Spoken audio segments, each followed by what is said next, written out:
அச்சமில்லை அச்சமில்லை.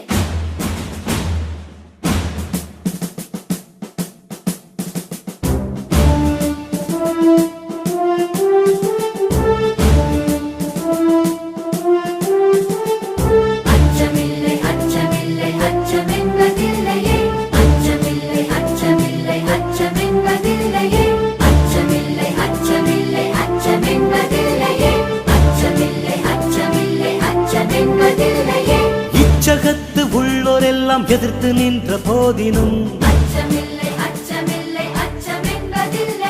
துச்சமாக வெண்ணி நம்மை தூறு செய்த போதினும் பிச்சை வாங்கி உண்ணும் வாழ்க்கை பெற்றுவிட்ட போதினும் பிச்சை கொண்ட பொருள் எல்லாம் இழந்து விட்ட போதினும்